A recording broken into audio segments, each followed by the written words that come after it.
What up, bro? How are you? How are you? I'm good, man. We're just living my best life out here in Puerto Rico. I'm sort of blown away by your change in course. Yeah, it's unique to say the least.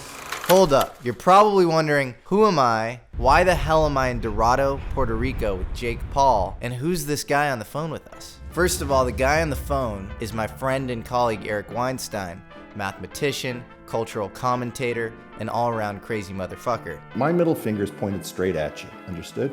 I'm Jesse Michels, a tech investor and your host of American Alchemy, a show where we study the frontier of science and tech, sprinkled in with some conspiracy theories for good measure. There are animals that are immortal. But if my show's about science, tech, and crazy ideas, why am I talking to internet sensation turned pro boxer Jake Paul? Well, for starters, Jake is about as radical as they come.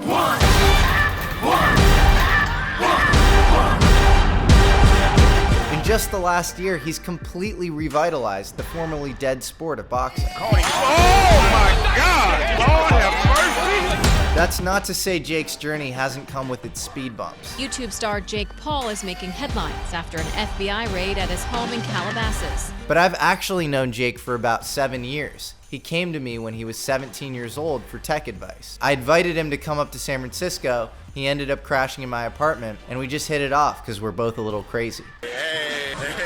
So in this interview, I wanted to highlight the Jake that I know. Our mission at Boxing Bullies is to help instill confidence, courage, and leadership. The kid that picks up the phone no matter how busy he is, who's generous, humble, and hardworking. So without further ado, today's American Alchemist is Jake Paul.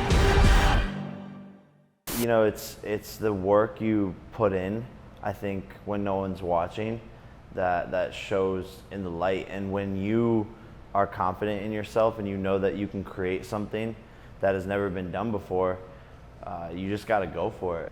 I don't know. I felt like people had me down for the count. Yeah. They were like, this kid's just a menace to society. Like, fighting gave me that outlet to sort of like redeem myself and to work towards a goal. Now you're favored. Now I'm favored. You're favored. People think I will beat McGregor with ease. Crazy. But you're favored against Woodley too. Yeah. Like the odds-wise. Yep. Like Tyron Woodley, I think, has been probably boxing since I was 5 years old. Heyo, I'm Jake Paul from Bizarre Park, and you're watching Disney Channel. Oh, he tagged him! Big shot! And I think really like what it's boiled down to is my work ethic, and then having like the coaches around me who push me and are just excellent. I remember there was an inflection point with you too, where I feel like you were thinking more about being kind of traditional movies, shows, like you had your Disney show, Bizarre Park, and something interesting happened. I think like ABC or something showed up at your house because you were kind of causing a ruckus. He is a social media megastar. His name is Jake Paul. You kind of messed with the news guy a little bit. Jake, I wouldn't do that. I have one question for you. Yeah? What are those? But you kind of made this decision, I'm just going to build my own brand and have my own leverage and do my own thing kind of for the rest of my life. And that was also, in my mind, the moment you embraced the villain too. Like after that, you were kind of the bad kid. all downhill from there. No, seriously, I was on Disney Channel making, like $10,000 an episode, and that's like working like 6 days a week for like 12 hours a day. And you're doing content at the same time, which is that's crazy. Exactly. Like a lot of people think I got fired from Disney, and I just like run with that narrative. Yeah. But it was more so like it was your mutual. It was like a mutual that I was like, guys, I don't know what to do here. Yeah. And they were like, well, you're kind of like causing problems in our company anyways. So we were like, all right, perfect. You guys want to break up? They're like, yeah, sure.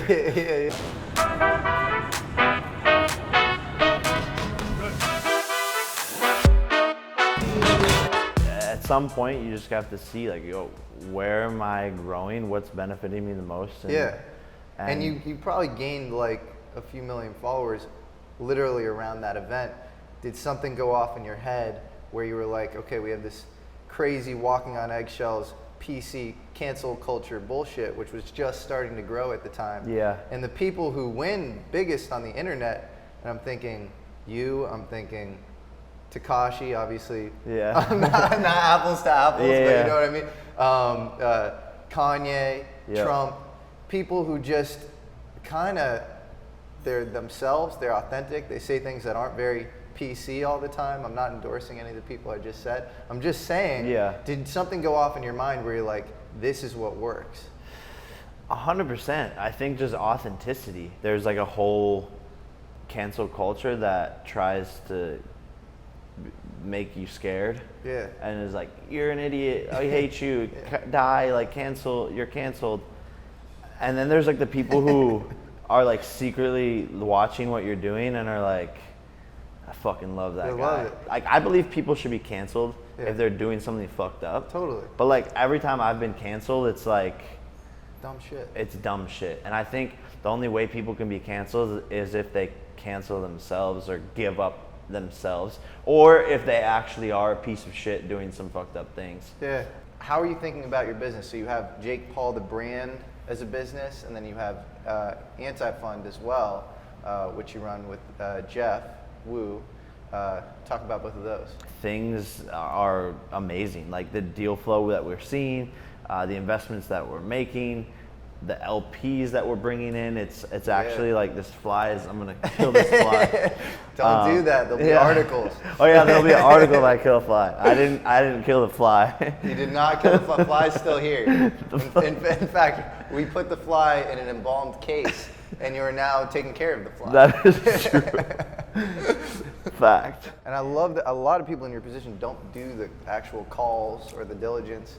You do, which is pretty cool. Yeah, Like you're on the phone. I'm so committed to it. I want to get into the trenches, and I'm passionate about it. Like I don't want to just like trust someone to go run off and do it.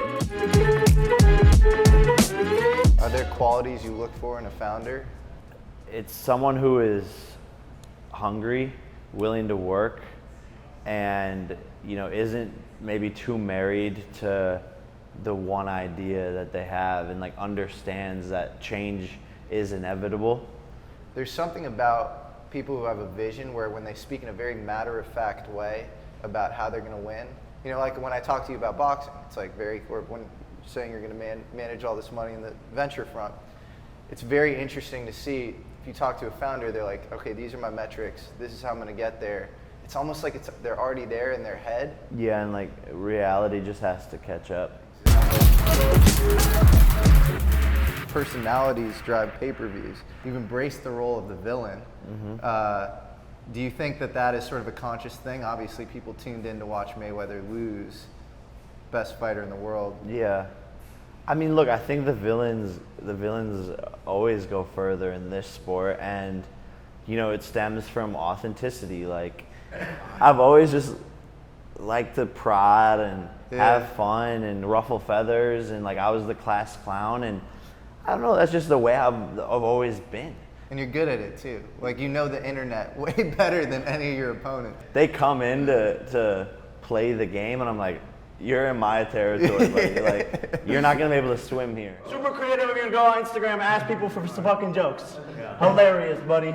You look old as fuck. Stand up straight when I'm talking to you, bro. Slouching like a bitch. I legitimately, like when I'm like beefing with these MMA fighters or really whoever it is on social media, like I'm sitting there having a blast. Big ass belly. Like I'm like just sitting at this table or wherever I'm at, like just like like giggling, and like my friends are looking at me like, what does this get up to? But like I make myself laugh, and I'm having so much fun doing it, and so like people can hate me or love me, like I could give a shit. Well, they're taking themselves too seriously in many cases. In the case of somebody like Dana White, I think you're exposing a big flaw in terms of fighter pay of the former system in a really healthy way, in a way that fighters should kind of embrace. Yeah. They should be like, okay, Jake is making this whole thing more transparent in terms of how underpaid we generally are. Yeah, it's quite a big problem, and look, I don't know what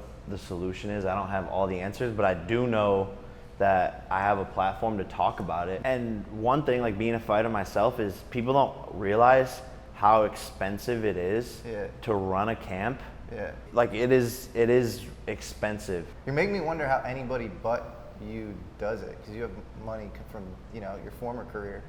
Like, I'm like, dude. how does anybody I do that with those salaries? I honestly don't know. Yeah. Like, I think what we're seeing is just a different era of boxing. Social media is changing the fight game, and that's what we are all witnessing. It's giving that power back to the fighters. Every fighter has to look at themselves as a media company.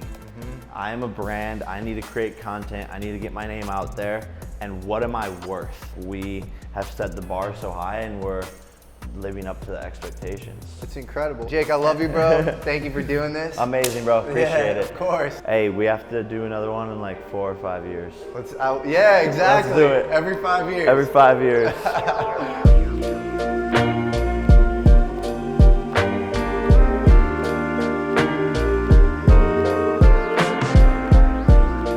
You are disturbing the system. Psychedelics are a great tool to study consciousness.